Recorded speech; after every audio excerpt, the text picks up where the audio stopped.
Hello, my name is Adrian Brambilla. I'm 32 years old. And I live in a van down by the river. Living in a van is not normal.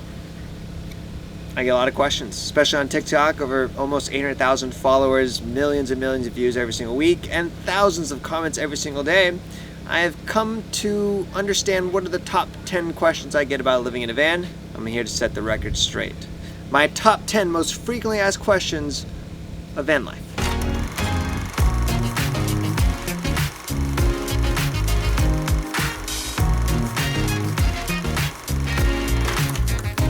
Let us begin. Number 10. Where do you shower?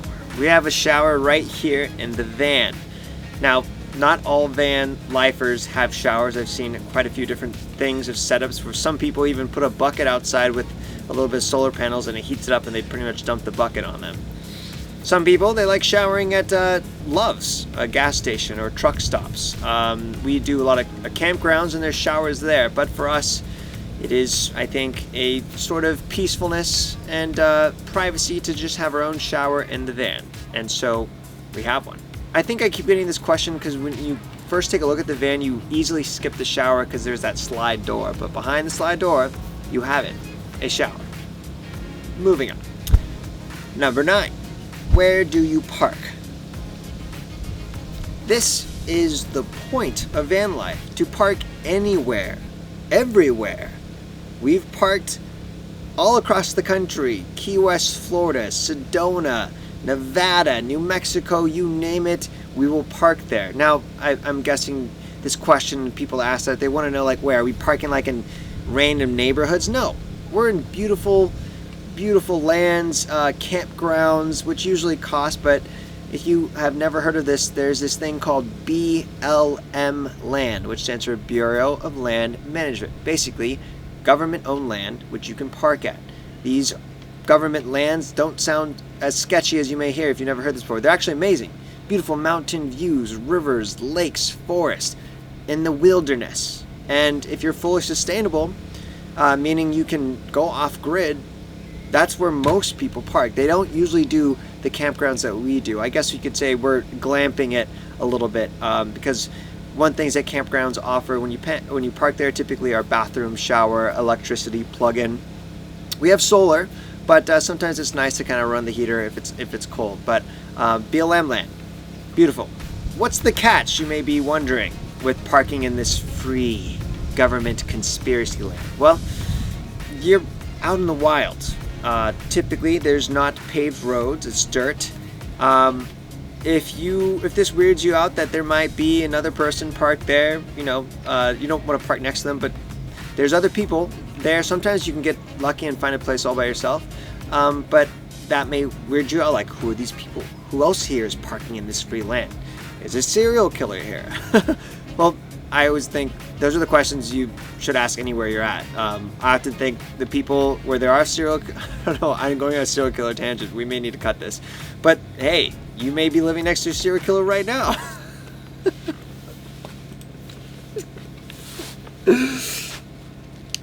So BLM land is amazing. It's free. It's just going to be a little bit of terrain to get there. But once you're there, if you have enough water, food, stay as long as you like. Number 8. How do you get Wi-Fi? We have a 5G hotspot from Verizon. I'll post the link below on the exact product that you'd like. And I promise I'm not really an affiliate for them. But what I will say, my feedback on this product is that if you are in the middle of nowhere, it does not matter if you have 7G, 8G, or 100G, you cannot get service. So when we're in the city, 5G is amazing. I'm getting faster speeds in my van than I was at any home that I rented or owned. That's incredible, but still, that's in the city. Right now, we're at Lake Mead in Nevada, not really near city, and we're getting about 30 megabytes per second. That's like the average home, or better than the average home. So we're stoked with that. But that's how we get Wi-Fi. Otherwise, cell phone. But sometimes we're in the wilderness. You really just can't get any type of service. So I think what my wife and I have done, because we both work, is we've planned specific days of the week, which we will have dedicated, we're trying to intently find a place that has good service, and we get work there done. We don't stay there the whole week, but at least 3 days of the week we are fully dedicated, sun up to sundown, we are grinding, and then the rest 4 days of the week we're exploring. We're doing what van life's about, living it up. Number 7, how do you go to the bathroom? When I first heard this question, I was a little confused. Like, do you mean like how am I taking a poop compared to you? Am I wiping with my left or right hand? I'm not sure if I'm ready to share that, but what I will share is that this van is equipped with a toilet, a composting toilet. And when you go number 1, basically there's a little hole which goes into a glorified bucket. This bucket does get full, so probably one of the worst parts of van life is you do have to empty it. And then the number 2 portion goes into a lid. You kind of unlatch it, and there's like this coconut fiber stuff which basically composts your doo-doo, your poo-poo. This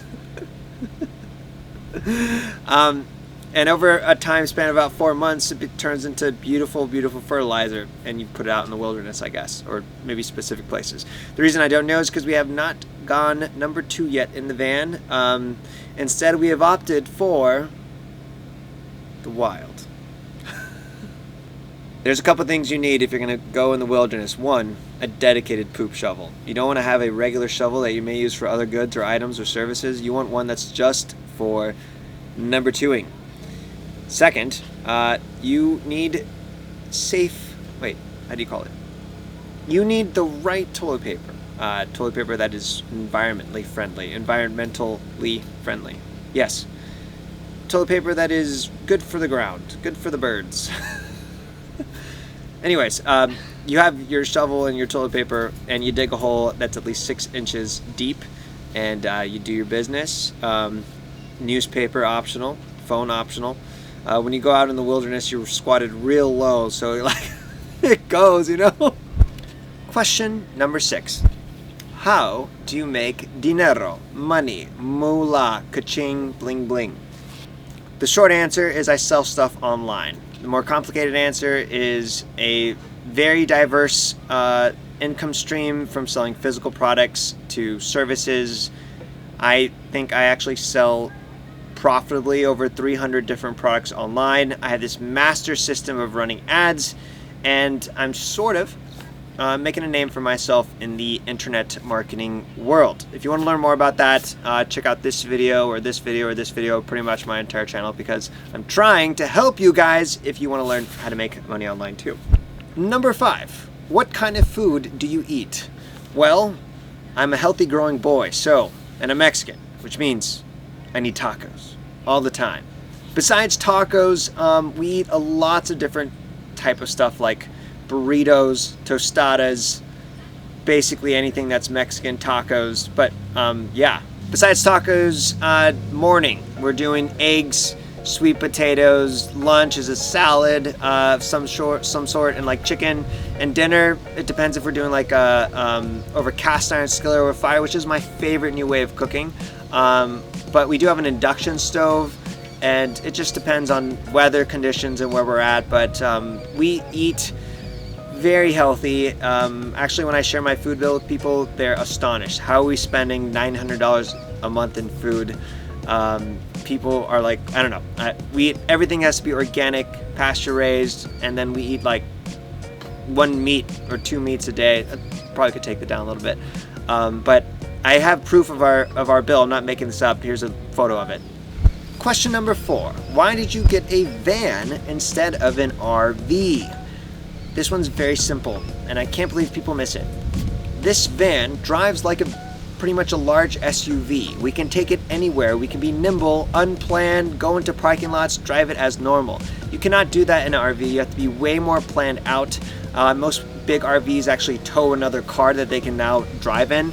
And I had never driven a vehicle as big as this, so I know driving like a big bus or those big, 300,000, 500,000 motorhomes was just not gonna do it. So like here it has all the things we need, but I feel like the main answer is just being flexible and being able to drive wherever. Or like, we're driving through town and we say, hey, let's go stop at a coffee shop. We can do that in this van where you couldn't really do that in an RV.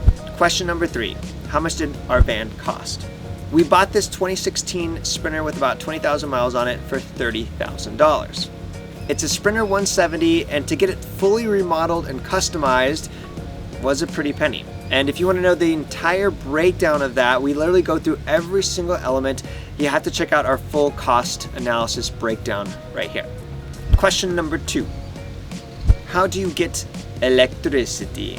Our van, one of the most expensive things, actually the most expensive thing of our van, was our electricity hookup. All of our batteries and 5 solar panels on top of our van, which allow us to work and cook and use electronic devices and charge at all hours of the day, was around $8,000. So we got all these batteries and solar panels. We can go fully off grid for ever, pretty much. We would run out of food and water, but as far as electricity is concerned, we are good.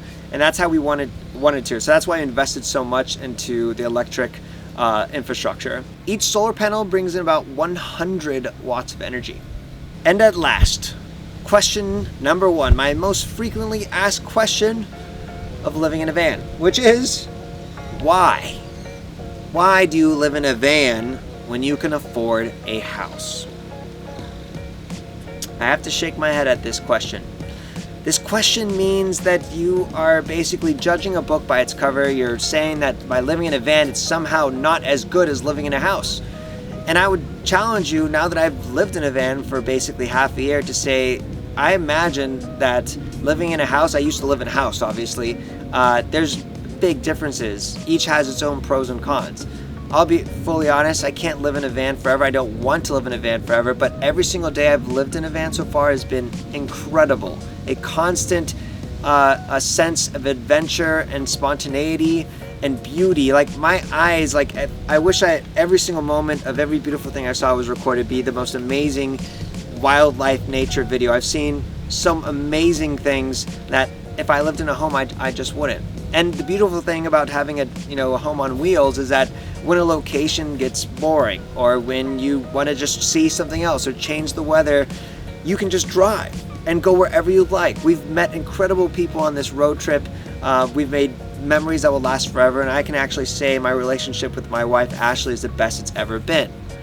Now, living in a home, could I say the same thing? Maybe. I know living in a van won't last forever, but every day that we're doing it, I'm cherishing each moment. Well, those are my top 10 frequently asked questions of van life. Did I answer all your questions? Is there anything else you'd like to know? Hit me. I'm an open book. And if you haven't subscribed already, make sure you hit the subscribe button. Otherwise, we gotta pack up.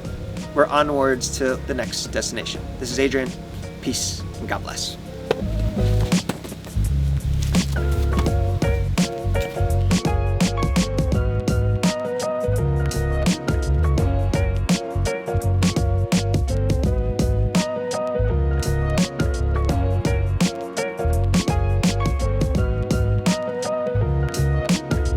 I thought you...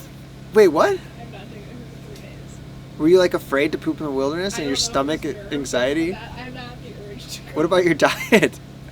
Oh my god. No, I have the same thing. Like, I think it's like once I break the seal, then I'll be like fine. But it was, I think, just like psyching myself out. I could not do it. I was wondering, I was like wanting to ask you, like, did you poop in the wild yet? And that's surprising.